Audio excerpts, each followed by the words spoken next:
ಏನಿವತ್ತು ನಮ್ಮ ಗ್ರಾಮ ಲೆಕ್ಕಿಗರು ಶ್ರೀನಿವಾಸಪುರ ತಾಲೂಕು ಅವರು ಒಂದು 22 ಆಪ್ ಒಂದೇ ಫೋನಲ್ಲಿ ಕೆಲಸ ಮಾಡೋದಕ್ಕೆ 21 ಕೆಲಸ ಮಾಡೋದಕ್ಕೆ ಆಗೋದಿಲ್ಲ. ಅದು ಬಹಳ ಸಮಸ್ಯೆ ಇದೆ. ಅದ್ರ ಜೊತೆಗೆ ನಮ್ಮ ಫೋನ್ ಇವತ್ತು ಕೆಲಸ ಮಾಡಿದ್ರೆ ನಾಳೆ ಕೆಲಸ ಮಾಡಲ್ಲ, ಹೆಂಗಾಗ್ತದೆ?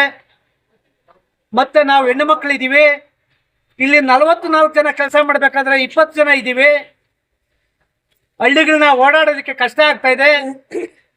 ಜೊತೆಗೆ ಅವರು ಬಾಳೆಂತಿರು ಇರ್ತಾರೆ, ಮಕ್ಕಳಿರೋರು ಇರ್ತಾರೆ, ಅವ್ರಿಗೆ ಸೌಲಭ್ಯ ಇಲ್ಲ, DA ಇರೋದಿಲ್ಲ. ಮತ್ತು ಯಾವುದೇ ರೀತಿ ಅನುಕೂಲ, ಅವ್ರ ಕಚೇರಿ ಆಗಲಿ, ಒಂದು ಟೇಬಲ್ ಆಗಲಿ, ಒಂದು ಚೇರ್ ಆಗಲಿ.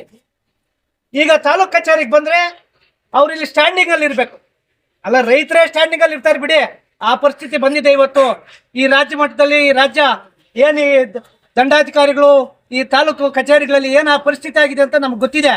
ಆದರೂ ಕೂಡ ಏನು ಈ ರೈತರು ಕೆಲಸ ಮಾಡೋದಕ್ಕೆ ಇವರು ಗ್ರಾಮ ಲೆಕ್ಕಿಗರು ಇದ್ದಾರೆ, ಭಾಳ ಪ್ರಾಮಾಣಿಕತೆಯಿಂದ ಕೆಲಸ ಮಾಡ್ಕೊಂಡು ಬಂದಿದ್ದಾರೆ. ಇದುವರೆಗೂ ನಾನು ಇವರ ಬಗ್ಗೆ ಭಾಳಷ್ಟು ಮಾಹಿತಿ ನಾನು ತಗೊಂಡಿದ್ದೀನಿ. ಯಾಕಂತಂದ್ರೆ ಯಾರಿಗೂ ರೈತರಿಗೆ ತೊಂದರೆ ಮಾಡ್ತಾರೆ ಕೆಲಸ ಮಾಡಿರೋಂಥವ್ರು. ಅವ್ರಿಗೆ ಇವತ್ತು ಏನೇನು ಸೌಲಭ್ಯ ಕೊಡಬೇಕು ಅದನ್ನೆಲ್ಲ ಕೊಡಬೇಕು, ರೈತರಿಗೆ ಕೆಲಸ ಮಾಡೋದಕ್ಕೆ ಅನುಕೂಲ ಮಾಡಿಕೊಡ್ಬೇಕು. ಇವತ್ತು ಏನು ಈ ರಾಜ್ಯ ಸರ್ಕಾರ, ಈ ಸಂಬಂಧಪಟ್ಟ ಮಂತ್ರಿ ಏನಿದ್ದಾರೆ, ಅವರು ಈ ಕೂಡಲೇ ಎಚ್ಚೆತ್ಕೊಂಡು ಅವ್ರಿಗೆ ಏನಿಲ್ಲಿ ಫಿಲ್ಫುಲ್ ಮಾಡಬೇಕು. ಏನಿಲ್ಲಿ VAಗಳು ಎಷ್ಟು ಜನ ಬೇಕು, ಒಂದೊಂದು ತಾಲೂಕಿಗೆ VA ಎಷ್ಟು ಜನ ಬೇಕು, ಮತ್ತೆ ಯಾವ್ಯಾವ ಕೆಲಸ ಮಾಡಬೇಕು, ಅವ್ರಿಗೆ ಏನೇನು ಸವಲತ್ತು ಕೊಡಬೇಕು, ಎಲ್ಲನೂ ಕೊಟ್ಟು ರೈತರಿಗೆ ಅನುಕೂಲ ಮಾಡಬೇಕು. ಇಲ್ಲ ಅಂತಂದ್ರೆ ನಾವು ಅವ್ರ ಜೊತೆನಲ್ಲಿ ಇಡೀ ರಾಜ್ಯಾದ್ಯಂತ ಕರ್ನಾಟಕ ರಾಜ್ಯ ರೈತ ಸಂಘ ಹಸಿರು ಸೇನೆ ಉಗ್ರವಾದ ಹೋರಾಟ ಮಾಡೋದಕ್ಕೆ ನಾವು ಸಿದ್ಧವಾಗಿದ್ದೀವಿ ಅಂತ ಹೇಳ್ತಾ ಇದ್ದೀವಿ.